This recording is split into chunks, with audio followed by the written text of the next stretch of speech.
PSG tujuan ideal Marcus Rashford tinggalkan Manchester United. Bintang Manchester United, Marcus Rashford dikabarkan telah menolak 3 tawaran menggiurkan dari Liga Arab Saudi yang bernilai hingga 35 juta pound per tahun. Keputusan ini menunjukkan tekad Rashford untuk hanya bergabung dengan klub dan liga yang kompetitif jika ia harus meninggalkan Old Trafford pada Januari ini. Manajemen MU telah membuka pintu untuk menerima tawaran bagi pemain berusia 27 tahun tersebut pada bursa transfer Januari ini. Rashford sendiri secara terbuka mengungkapkan keinginannya untuk mencari tantangan baru. Marcus Rashford kini menghadapi persimpangan dalam karirnya bersama Manchester United. Setelah absen sejak kemenangan United atas Victoria Pilsen di Liga Eropa pada tanggal 12 Desember, Rashford disebut tengah mempertimbangkan masa depannya. Absennya Rashford dari beberapa laga terakhir disebut terkait masalah performa dan sikap saat latihan. Hal ini memunculkan spekulasi bahwa sang pemain mulai merasa tidak puas dengan perannya di bawah manajer baru Ruben Amorim. PSG yang sebelumnya sempat menunjukkan minat pada Rashford di bursa transfer musim panas, kini kembali memantau situasinya. Klub raksasa Prancis tersebut melihat Rashford sebagai pengganti potensial bagi Randal Kolo Muani yang kesulitan menunjukkan performa terbaiknya. Menurut Ali McCoist, pakar Premier League, PSG bisa menjadi destinasi ideal bagi Rashford untuk menghidupkan kembali karirnya. Saya berharap Marcus Rashford bergabung dengan PSG.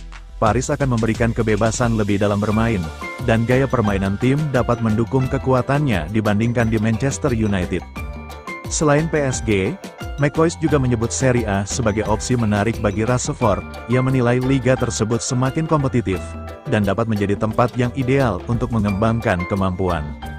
Meski begitu, McCoist menyarankan agar Rashford menghindari pindah ke liga di luar Eropa, seperti Liga Arab Saudi atau MLS, meski beberapa klub di sana seperti Al Ahly dan Al Ittihad telah menunjukkan ketertarikan. Rashford masih memiliki potensi besar untuk mencapai puncak karirnya. Saya akan sangat kecewa jika dia pergi ke liga seperti Saudi atau MLS sekarang. Itu bisa menjadi opsi di masa depan. Tetapi saat ini, dia harus fokus bermain di level tertinggi di Eropa. Bagi PSG, mendatangkan Rashford akan memberikan dimensi baru pada lini serang mereka. Sementara bagi Rashford, bermain di Ligue 1 dapat memberikan kesempatan untuk membuktikan diri di luar Inggris.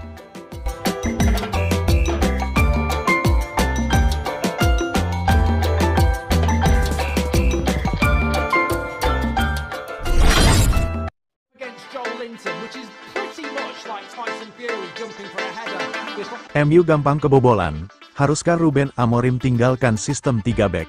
Manchester United tengah menghadapi tekanan besar setelah kebobolan 11 gol dalam 4 laga terakhir.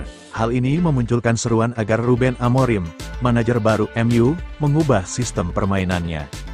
Di sisi lain, banyak pihak meyakini bahwa mempertahankan formasi 3 back yang menjadi andalannya adalah langkah terbaik untuk jangka panjang.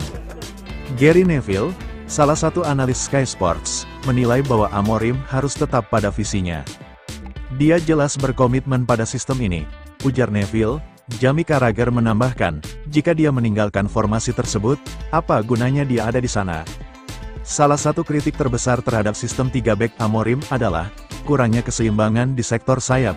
Fullback seperti Diogo Dalot dan Noussair Mazraoui, yang ditempatkan sebagai wingback, kerap terlihat tidak nyaman dalam peran menyerang. Carragher sebelumnya mengungkapkan bahwa kedua pemain tidak berpikir seperti pemain menyerang. Namun, Amorim telah membuktikan efektivitas sistemnya saat menghadapi Manchester City bulan lalu. Dengan menerapkan formasi 3 back yang berubah menjadi 5 back ketika bertahan, MU berhasil meredam ancaman Pep Guardiola. Kemenangan 2-1 di Etihad Stadium menjadi bukti bahwa pendekatan ini mampu membawa hasil positif, terutama dalam laga tandang yang sulit. Meski begitu, menghadapi Liverpool yang sedang dalam performa terbaiknya di Anfield, akan menjadi ujian jauh lebih berat. Dengan Mohamed Salah dan Cody Gakpo sebagai ancaman utama di sayap, MU harus menunjukkan ketangguhan yang lebih besar dibandingkan laga sebelumnya. Amorim diyakini akan tetap mengandalkan sistem 3 back, untuk menggandakan penjagaan di area sayap, mengandalkan back tengah melebar dan wingback, untuk membatasi ruang gerak Salah dan Gakpo. Konsistensi adalah kunci. Jika MU mampu menjaga struktur pertahanannya dengan disiplin, hasil positif di Anfield bukanlah sesuatu yang mustahil. Namun, jika tidak ada perbaikan dalam pendekatan dan mentalitas bertahan, MU mungkin akan kembali terpuruk seperti dalam beberapa laga terakhir.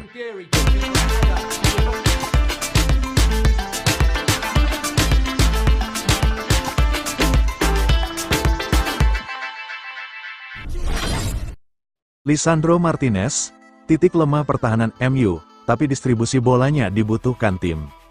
Lisandro Martinez kembali mendapat sorotan tajam, setelah penampilannya mengecewakan dalam kekalahan Manchester United 0-2 dari Newcastle. Martinez kerap kalah dalam duel udara melawan Alexander Isak dan Joelinton, yang mencetak gol penentu kemenangan Newcastle, sebelum bek Argentina itu ditarik keluar pada babak kedua. Dia lebih sering terlihat dalam formasi 3 bek daripada saat bermain di 4 bek, ujar Jamie Carragher. Padahal saya pikir sistem ini akan memberikan perlindungan lebih dengan kehadiran 2 pemain bertahan yang lebih besar, tapi dia justru terlihat lebih buruk. Kritik terhadap performa defensif Martinez, terutama dalam peran barunya di sisi kiri dari 3 bek, tidak bisa diabaikan. Kurangnya kemampuan bertahan saat menghadapi pemain dengan keunggulan fisik, seperti yang terjadi melawan Newcastle, membuat posisi di starting kini dipertanyakan. Namun, meski Martinez membutuhkan peningkatan besar dalam aspek pertahanan tanpa bola, kemampuannya dalam mengolah bola tetap menjadi aset penting bagi Manchester United. Martinez adalah bek dengan kemampuan distribusi terbaik di tim Amorim. Kemampuannya untuk memberikan umpan-umpan panjang yang akurat, sering menjadi senjata andalan dalam membangun serangan. Dalam laga melawan Newcastle, salah satu momen terbaiknya adalah umpan panjang kepada Rasmus Højlund, yang nyaris menghasilkan gol di babak pertama. Hal serupa terlihat saat ia memberikan assist untuk kemenangan gol Amad Diallo melawan Manchester City bulan lalu di Etihad Stadium. Melawan Liverpool di Anfield, Martinez akan menghadapi ujian berat. Liverpool terkenal dengan garis pertahanan tinggi, yang memberikan ruang bagi pemain seperti Martinez untuk memanfaatkan umpan panjang.